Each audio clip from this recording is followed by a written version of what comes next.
খ্রিস্টান বৌদ্ধ সব ভাই ভাই, তো সব যদি আমরা ভাই ভাই হই, আমি তো হিন্দু, ওই মহিলা বলছে আমি তো হিন্দু, তা আপনার মক্কা মদিনে আমরা যাইতে পারি না কেন?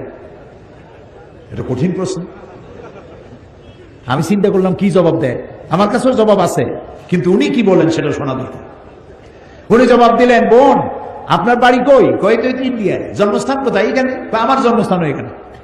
আচ্ছা বোন, আপনি কি জানেন যে ইন্ডিয়ায় এমন এমন জায়গা আছে যেখানে এখানে জন্মগ্রহণ করার পরেও সে জায়গায় আপনি আর আমি যাইতে পারি না? এরকম জায়গার নাম জানেন? কোন এরকম জায়গা থাকবে কেন? আমি ইন্ডিয়া জন্মগ্রহণ করছি, সব জায়গায় যাইতে পারি। উনি বললেন মোটেই না, এখানে এমন এমন জায়গা আছে যেখানে আপনি আমি প্রবেশ করতে পারবো না, তার নাম ক্যান্টনমেন্ট। ক্যান্টনমেন্টে আপনিও ঢুকতে পারবেন না, আমি ঢুকতে পারবো না। ক্যান্টনমেন্টে ঢুকবে যারা নিরাপত্তার দায়িত্বে, দেশ রক্ষার দায়িত্বে যারা আছে, যে কোনো মুহূর্তে ডাক দিয়ে বলে জান দেওয়ার জন্য, রক্ত দেওয়ার জন্য, জীবন দেওয়ার জন্য ঝাঁপায় পড়বে, সেসব সেনাবাহিনীর জন্যই ক্যান্টনমেন্ট তৈরি করা হবে। ওখানে আপনি আর আমি যাইতে পারবো না। ইসলামের একটা ক্যান্টনমেন্ট আছে, সেটার নাম মক্কা আর মদিনা।